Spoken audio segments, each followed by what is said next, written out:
What's going on, guys? Welcome back to WWE Network and Chill, where I, Graham G.S. and Matthews, break down all the original content I watch on the WWE Network and on Peacock and on Vice. As today we're talking the return of Dark Side of the Ring, Season 4, Episode 1, Chris and Tammy. Obviously, about Chris Candido and Tammy Sitch, a.k.a. Sunny. First of all, this episode has been in the works now for a while. I just got done listening to the Talk is Jericho episode with the one of the producers, I believe, of the show. Jericho talking to them about, or him or whoever it was, about the show and each episode, what they have to offer, how long they've been in the works and whatever. The guy mentioned that he has wanted to do this episode since Season 2. And Tammy Sitch can be a whole fucking season, but the stuff on her alone in the last couple of years. Interestingly, this episode was kind of more about Chris than it was Tammy. It was about her as well, and her downfall and rise and fall and whatever. I honestly really did not know much about Chris Candido. I knew a lot about Tammy and her struggles, to put it lightly, in the last couple of years and whatnot. Chris Candido, not so much. I honestly didn't even really know how he died. I knew he had died many years ago. I wasn't sure when exactly he died and how he died, so the way they presented it here came as quite the surprise to me. But it was a good episode, a great way to kick off the season. Our first time back with Dark Side of the Ring, I think since late 2021, I'm pretty sure. It premiered in 2019, 2020, early 2020, right after COVID started, was when the second season kicked off.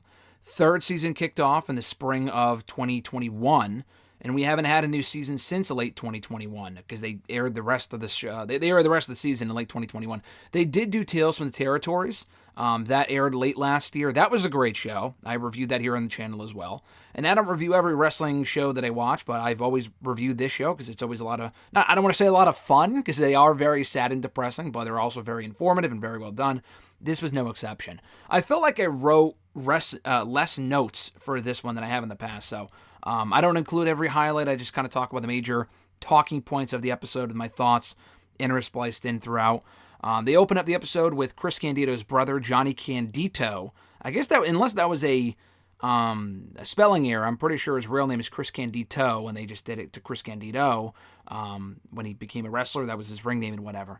He said that Chris always wanted fame in wrestling. He made his own wrestling title belt at 13, and they show it here. Actually, a pretty impressive piece of work, if I do say so myself. Pretty impressive for a 13-year-old. We hear from the mom, Peggy Ray, who said that she did not want him to wrestle. Chris, that is.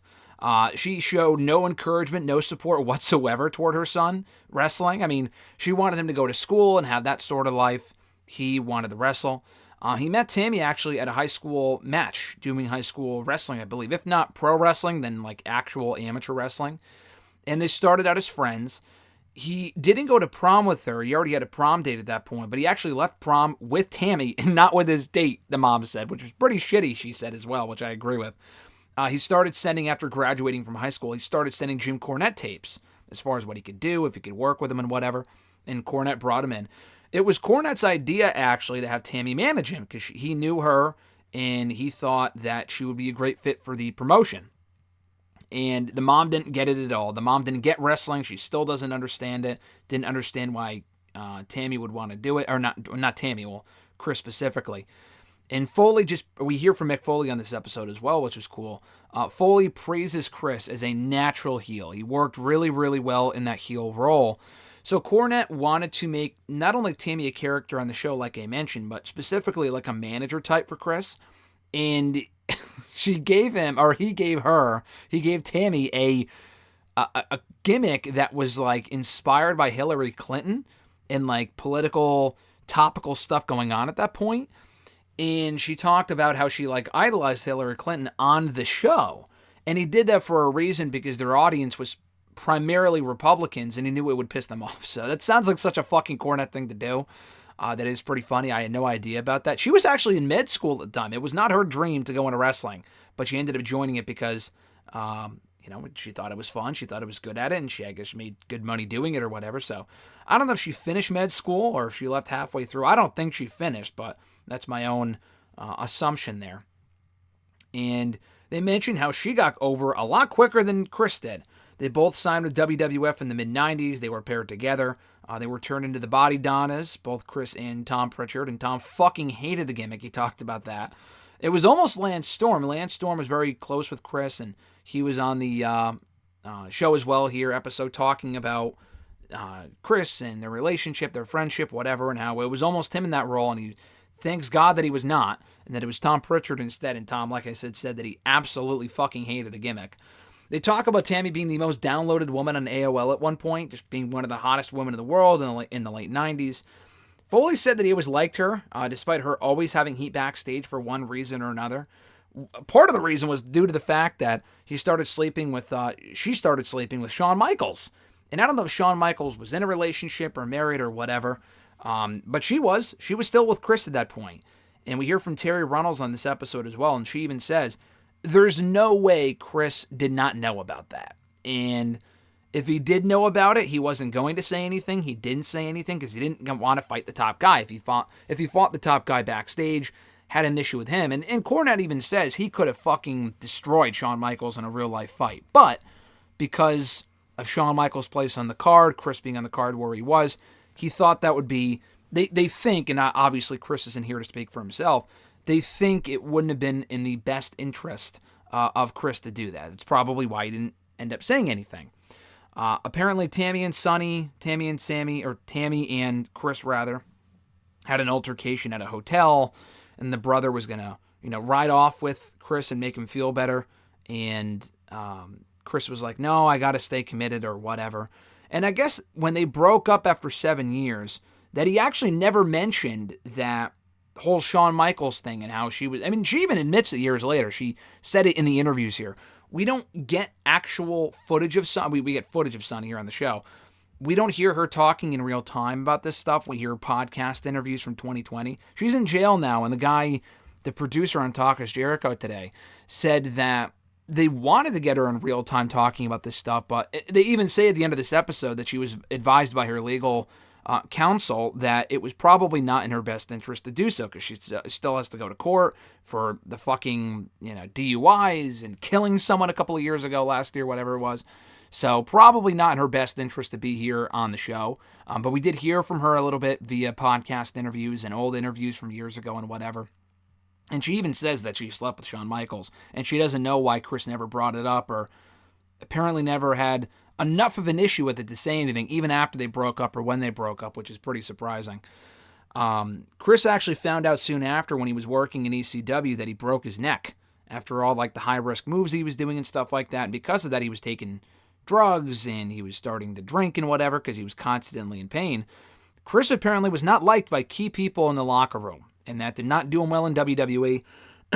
So he got released or left WWE, whatever, joined ECW like I mentioned. Got even more hurt there because he was doing this high-risk shit. He was doing power bombs off the top rope for a finisher. Pretty fucking dumb. It hurt his opponents, hurt him. Not a very smart thing to do. They talk about how his drug of choice was primarily somas and muscle relaxers, which are a muscle relaxer, somas. They were his drug of choice, and Sonny just did it socially. She just did it because she felt like it, and whatever. She didn't do it because she was in pain. She just did it because everyone else was doing it, specifically him. So she arrived and she outshined him in ECW.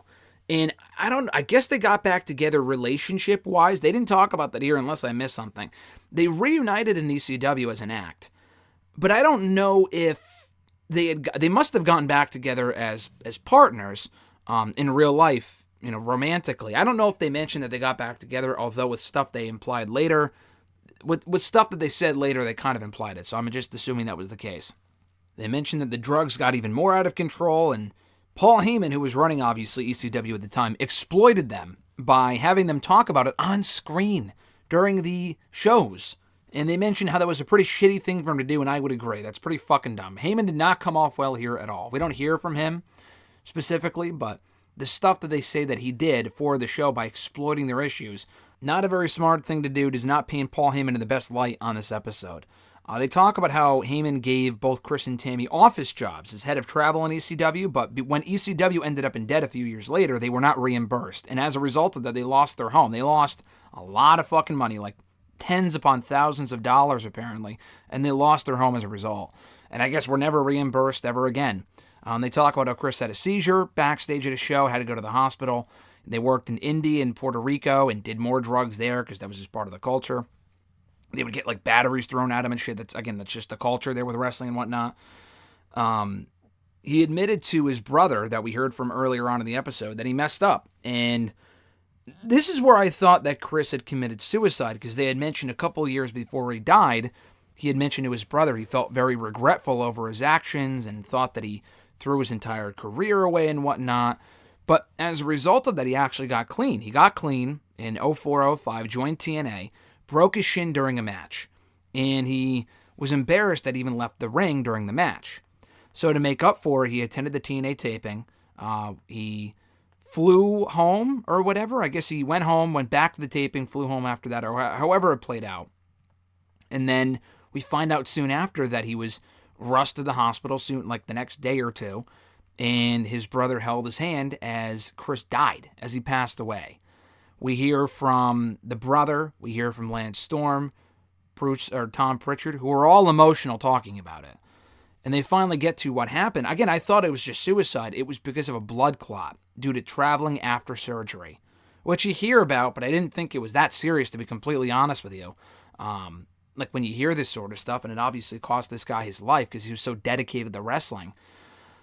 So really, I mean, that was fucking terrible. Cornette's also emotional about it. They don't really talk too much about Tammy as they close out the episode. They recap her arrests and the manslaughter charge from last year. Nothing really new in the world of Sunny. Cornette says that Candido would have been a big star all these years later because the business kind of ended up going in that direction of what he could do in the ring and people of his size, despite not being the biggest guy and whatnot. And so they also flashed the graphic up at the end of the episode, like I said earlier, that Tammy was advised to not partake in an interview for the episode on behalf of her legal counsel. And that was it. So I enjoyed the episode. Again, I say enjoy in quotation marks because this shit is very sad and depressing and whatnot. Very knowledgeable. Like I said earlier, I honestly did not know much about Chris Candido. Tammy, yes. Sonny, yes. Not so much Chris. So I was glad they focused more on him. I wasn't overly disappointed in getting all of Sonny's issues in the last 20 years. There's a laundry list. They could do a whole fucking season on her, like I said. But at least they mentioned it, kept it up to date, didn't gloss over it or brush over it or whatever, forget about it. So that's good. But definitely a great season premiere. I thoroughly enjoyed this. Definitely go check it out when you get a chance on Vice. Next week's episode should be on Magnum TA, so I look forward to watching that one as well. Thank you guys for checking out my review. I appreciate it. Be sure to like the video, drop a comment, share the video, and subscribe to the channel for more daily content. Also, hit the bell button to be notified every time a new video goes up. Have an awesome weekend, guys. I'm Graham G.S. Matthews, and I'll catch your ass down the road.